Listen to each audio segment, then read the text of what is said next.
Om Shanti. Good morning. 25 जनवरी 2022 आज मंगलवार है। आज की मुरली में प्यारे बाबा ने हम बच्चों से कहा है कि बच्चे अभी तुम सबकी वानप्रस्थ अवस्था है, इसलिए निरंतर एक बाप को याद करो। फिर प्यारे बाबा ने कहा है कि बाबा के पास गरीब व साहूकार का भेद नहीं है। फिर बाबा ने कहा है कि बाबा गरीब निवाज है और जो गरीब बच्चे हैं उनकी सब आशाएं अभी पूर्ण होती है, क्योंकि बाबा ने कहा कि किनकी दबी रहेगी धूल में किनकी राजा खाए। तो जो इंश्योर कर देते हैं अर्थात बाबा के कार्य में लगाते हैं तो उनका सफल हो जाता है। और फिर बाबा ने कहा कि अंत समय में लास्ट में सबको अपने पद का साक्षात्कार जरूर होगा। ये आज की मुरली में प्यारे बाबा ने कहा है। अभी हम विस्तार से सुनते हैं प्यारे बाबा के मधुर महावाक्य, ईश्वरीय महावाक्य अर्थात मीठी मुरली। आज बाबा कहते हैं, मीठे बच्चे, यह तुम्हारी वानप्रस्थ अवस्था है, इसलिए एक बाप को याद करना है, निर्वाण धाम में चलने की तैयारी करनी है। बाबा ने कहा, मीठे बच्चे, यह तुम्हारी वानप्रस्थ अवस्था है, इसलिए एक बाप को याद करना है, निर्वाण धाम में चलने की तैयारी करनी है।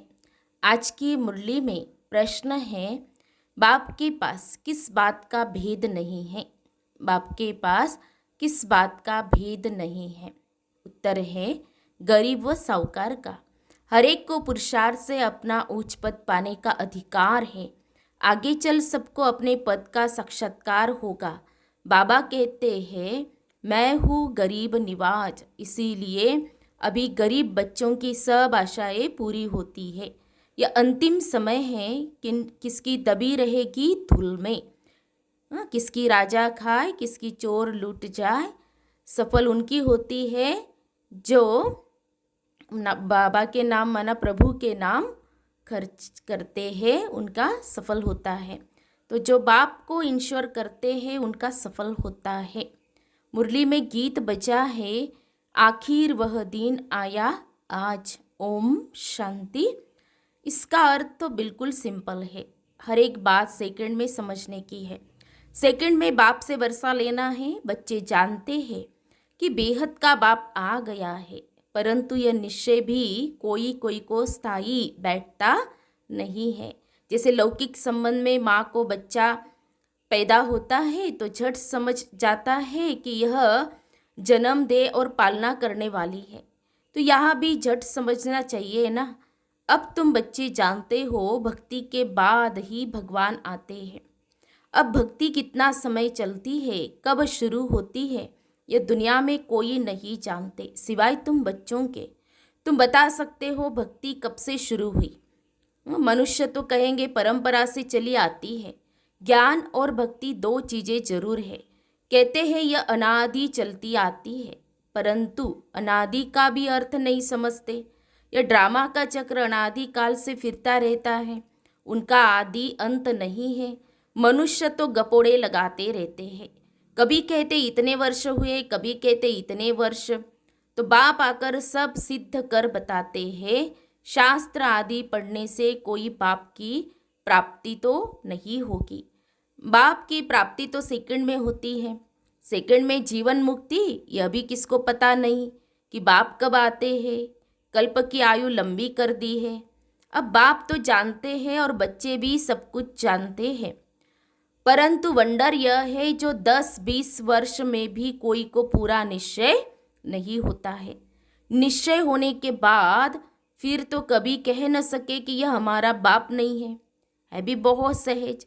तुमको तो बच्चा बनने में भी बहुत टाइम लगा है, 10-20 वर्ष में भी पूरा निश्चय नहीं हुआ है। अब तुम किसको परिचय देते हो तो सेकंड में निश्चय हो जाता है। जनक की बात भी पिछाड़ी की है, क्योंकि दिन प्रतिदिन बहुत सहज होता जाता है। ऐसी अच्छी अच्छी पॉइंट्स निकलती है जो झट किसको निश्चय हो जाए। बाप कहते बच्चे अशरीरी भव, यह जो अनेक देह के धर्म हैं उनको छोड़ो। असूल तो एक धर्म था ना, एक से ही वृत्ति होंगी ना। यह है ही वैरायटी मनुष्य सृष्टि झाड़। मनुष्यों की बात है, वैरायटी धर्मों के झाड़ को भी जानना पड़े। धर्मों की कॉन्फ्रेंस होती है, परंतु उन्हों को पता ही नहीं है कि पहले पहले पूज्य धर्म कौन सा है। बुद्धि में आना चाहिए। भारत प्राचीन धर्म वाला है तो जरूर प्राचीन धर्म परमपिता परमात्मा ने ही रचा होगा। भारत में गाया भी जाता है शिव जयंती, मंदिर भी है ढेरों के ढेर। तो सबसे बड़े से बड़ा मंदिर बाप का है निर्वाण धाम। सबसे बड़े से बड़ा मंदिर बाप का है निर्वाण धाम, जहाँ हम आत्माएं भी बाप की साथ रहती है। मंदिर रहने का स्थान होता है ना, तो यह महतत्व कितना बड़ा मंदिर है। तो तुम्हारी बुद्धि में आना चाहिए कि ब्रह्म तत्व जो सबसे ऊंचे ते ऊंचा मंदिर है, हम सब वहाँ के रहने वाले हैं। वहाँ सूर्य चांद नहीं होते, क्योंकि रात दिन नहीं होता है। असल हमारा रूहानी मंदिर वह निर्वाण धाम है, वही शिवालय है जहाँ हम शिव बाबा के साथ रहते हैं। शिव बाबा कहते हैं मैं उस शिवालय का रहने वाला हूँ, वह है बेहद का शिवालय। तुम शिव के बच्चे भी वहाँ रहते हो, वह है इनकॉर्पोरियल शिवालय।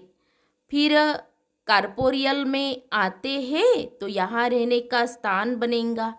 अभी शिव बाबा यहाँ है, इस शरीर में बैठा हुआ है।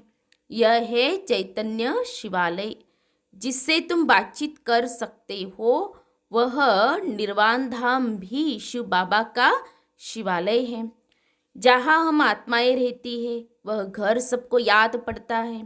वहाँ से हम आते हैं पार्ट बजाने सतो रजो तमो में, उसमें हरेक को आना ही है। यह बात दुनिया में किसकी बुद्धि में नहीं है।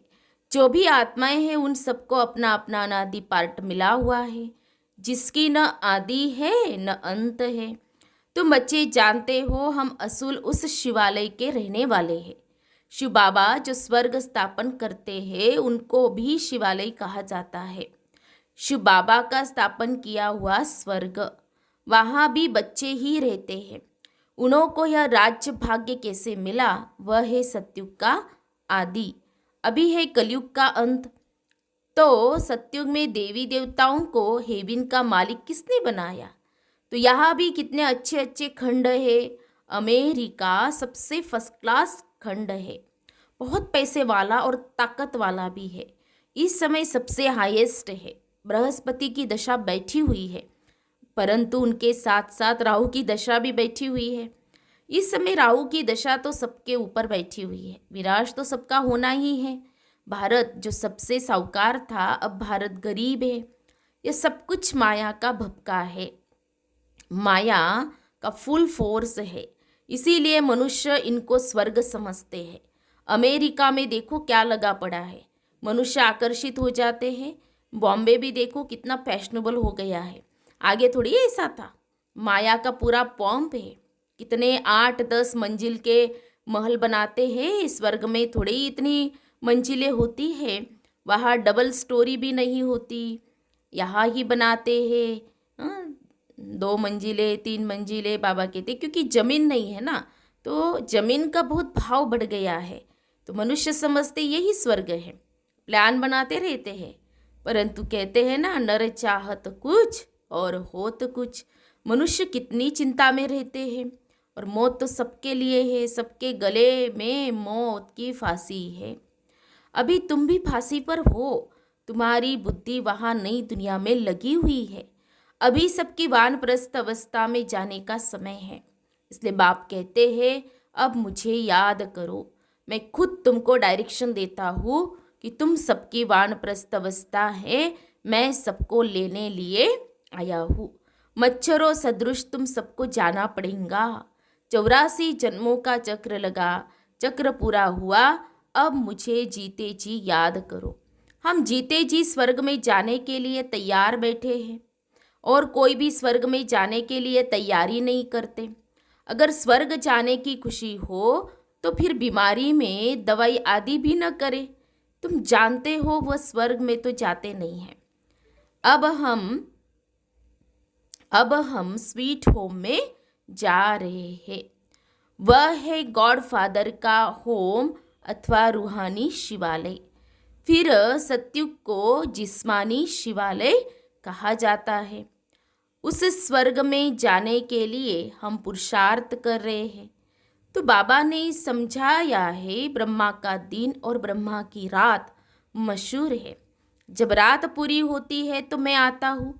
लक्ष्मी नारायण का दिन और रात नहीं कहेंगे, भल है वही, परंतु ब्रह्मा को दिन और रात का ज्ञान है, वह लक्ष्मी नारायण को यह ज्ञान नहीं। इसीलिए ब्रह्मा और ब्राह्मणियाँ समझते हैं कि शिव की रात्रि कब होती है। दुनिया तो इन बातों को नहीं जानती। शिव है निराकार, वह कैसे आए यह भी पूछना पड़े ना। शिव जयंती पर तुम बहुत सर्विस कर सकते हो। राजधानी स्थापन हो रही है, अभी बहुत छोटा झाड़ है और इस झाड़ को तूफान आते हैं और झाड़ों को इतने तूफान नहीं आते हैं। उसमें तो एक की पिछाड़ी और सब आते जाते हैं। यहाँ तुम्हारा नया जन्म है। माया के तूफान भी सामने खड़े हैं और किसको तूफान का सामना नहीं करना पड़ता। यहाँ धर्म की स्थापना में माया के तूफान आते हैं। बहुत ऊंची मंजिल है। विश्व का बादशाह बनना कोई नई बात नहीं है। अनेक बार तुमने इस तूफान से पार होकर अपना राज्य भाग्य लिया है। जो जिस रीति पुरुषार्थ करता है उनका साक्षात्कार होता जाता है। तो जितना आगे चलेंगे तुमको साक्षात्कार होगा कि यह कौन सा पद पाएंगे। मालूम तो पड़ता है ना कि यह कैसा पुरुषार्थ करता है। गरीब अथवा साहूकार की बात नहीं है। गीत भी सुना ना कि आखिर वह दिन आया आज, गरीब निवाज बाबा आया। बाबा कहते हैं मुझे कोई साहूकारों को धन नहीं देना है। हाँ, वह तो है ही साहूकार। उनों के लिए तो स्वर्ग यहाँ ही है। करोड़पति है, आगे करोड़पति कोई मुश्किल होता था और अभी तो करोड़ मनुष्य के पास दीवारों में छिपे पड़े हैं, परंतु यह किसके काम आने नहीं है। और पेट कोई ज़्यादा नहीं खाता है। ठगी से पैसे इकट्ठे करने वालों को नींद नहीं आती होंगी। पता नहीं कहाँ गवर्नमेंट छापा न मारे। बाबा कहते हैं याद रखना यह अंतिम समय है। अब किसकी दबी रहेगी धूल में। सफली होंगी साई जो खर्चे नाम धनी के। धनी तो अब स्वर्ग का मालिक बनाते हैं। अब तुम बाप के पास अपने को इंश्योर करो। मौत तो सामने खड़ा है। सब आशाएं तुम्हारी अब पूरी होती है। तो बाप गरीबों को उठाते हैं। साहूकार का 1000, गरीब का 1 रुपया एक समान। अक्सर करके गरीब ही आते हैं। किसका 100 पगार, किसका 150। दुनिया में मनुष्यों के पास तो करोड़ है। उन्हों के लिए यह स्वर्ग है। वह कभी नहीं आएंगे। बाबा ने कहा वह कभी नहीं आएंगे, न बाबा को दरकार है। बाबा कहेंगे तुम भला अपना मकान आदि बनाओ, सेंटर खोलो, हम पैसा क्या करेंगे। सन्यासी लोग तो बहुत फ्लैट आदि बनाते हैं, उनके पास बहुत मिल्कियत रहती है। यह रथ भी अनुभवी है। अब मैं आया हूँ गरीबों को साहूकार बनाने। तो अब हिम्मत करो। करोड़पति जो है उनके पैसे कोई काम में आने वाले नहीं हैं। यहाँ पैसे आदि की कोई बात नहीं। बाप सिर्फ कहते हैं मन मना भव, खर्चे की बात नहीं। ये मकान बनाया है वह भी बड़ा सिंपल, सो भी अंत समय तुम्हारे ही रहने के लिए है। तुम्हारा यादगार यहाँ खड़ा है। अभी फिर चैतन्य में स्थापना कर रहे हो, फिर यह जड़ यादगार खलास हो जाएंगे। तुमको यह लिखना चाहिए कि आबू में आकर जिसने यह मंदिर नहीं देखा और इनों के ऑक्यूपेशन को नहीं जाना तो कुछ नहीं देखा। तुम कहेंगे हम वही चैतन्य में अब बैठे हैं, इन जड़ चित्रों का राज समझा सकते हैं। कहेंगे यह हम हैं, हमारा जड़ यादगार बना हुआ है। वंडरफुल मंदिर यह है, वंडर है ना, मम्मा बाबा और बच्चे यहाँ चैतन्य में बैठे हैं, वहाँ जड़ चित्र खड़े हैं। तो मुख्य है यह शिव, ब्रह्मा, जगत अम्बा और लक्ष्मी नारायण। तो कितना अच्छी रीति समझाते हैं, फिर भी बाप का बन और बाप को फारकती दे देते हैं। तो यह भी कोई नई बात नहीं, बाप का बन फिर भागंती हो जाते हैं। भागंतियों का भी हम चित्र रख सकते हैं। अगर पक्का निश्चय है तो अपना राजाई का चित्र बना लो तो स्मृति रहेंगी। हम भविष्य में डबल सिरताज स्वर्ग के मालिक बनेंगे। अगर बाप को छोड़ दिया तो ताज गिर पड़ेगा। यह बड़ी वंडरफुल बात समझने की है। बाप को याद करो, उनसे ही वर्षा मिलता है, उसको ही सेकंड में जीवन मुक्ति कहा जाता है। भविष्य के लिए बाबा तुमको लायक बना रहे हैं। मनुष्य दान पुण्य करते हैं दूसरे जन्म के लिए, वह है अल्पकाल की प्राप्ति। तुम्हारी तो इस पढ़ाई से भविष्य 21 जन्मों के लिए प्रारब्ध बनती है। कोई इस मात पिता की आज्ञा पर पूरा चले तो एकदम तर जाए। मात पिता भी खुश होंगे, अमल में नहीं लाते हो तो पद भी कम हो जाता है। शिव बाबा कहते हैं मैं निष्कामी हूँ, अभोक्ता हूँ, मैं यह टोली आदि कुछ भी नहीं खाता हूँ। विश्व की बादशाही भी तुम्हारे लिए है, यह खान पान भी तुम्हारे लिए है। मैं तो सर्वेंट हूँ, मेरे आने का टाइम भी मुकर्रर है। कल्प कल्प अपने बच्चों को राज्य भाग्य देकर मैं निर्वाण धाम में बैठ जाता हूँ। बाप को शल कोई न भूले।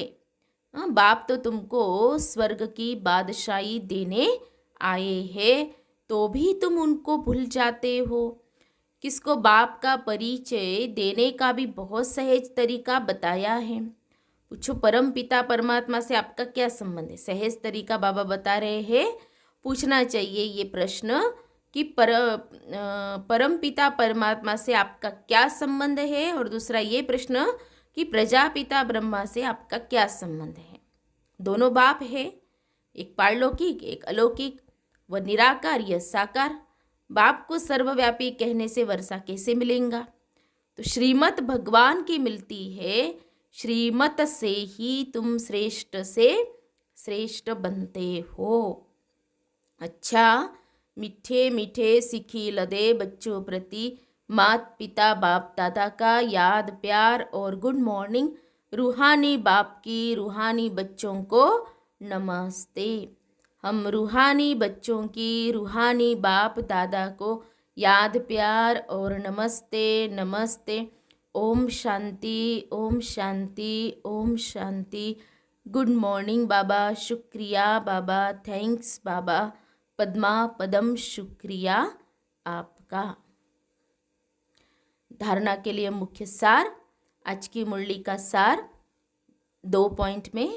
पहली पॉइंट, माया की तूफानों को पार करते हुए बाप से पूरा पूरा वर्षा लेना है, माता पिता की आज्ञाओं को अमल में लाना है। दूसरी पॉइंट, पुरानी दुनिया को भूल नई दुनिया को याद करना है, मौत के पहले बाप के पास स्वयं को इंश्योर कर देना है। फिर प्यारे बाबा का वरदान है, बालक सो मालिक की सीढ़ी चढ़ने और उतरने वाले बेफिक्र डबल लाइट भव।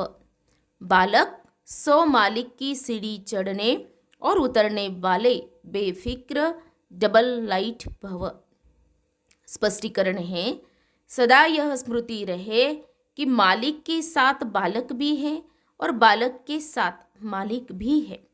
बालक बनने से सदा बेफिक्र डबल लाइट रहेंगे और मालिक अनुभव करने से मालिकपन का रूहानी नशा रहेगा। राय देने के समय मालिक और जब मेजॉरिटी फाइनल करते तो उस समय बालक। यह बालक और मालिक बनने की भी एक सीढ़ी है। यह सीढ़ी कभी चढ़ो कभी उतरो, कभी बालक बन जाओ कभी मालिक बन जाओ, तो किसी भी प्रकार का बोझ नहीं रहेगा। फिर स्लोगन है, जो पुरुष माना आत्मा समझ रथ माना शरीर द्वारा कार्य कराते हैं, वही सच्चे पुरुषार्थी है। जो पुरुष माना आत्मा समझ रथ अर्थात शरीर द्वारा कार्य कराते वही सच्चे पुरुषार्थी है। फिर लवलीन स्थिति का अनुभव करो, उसके लिए अभ्यास है। सेवा व स्वयं की चढ़ती कला में सफलता का मुख्य आधार है एक बाप से अटूट प्यार। बाप की सिवाय और कुछ दिखाई न दे।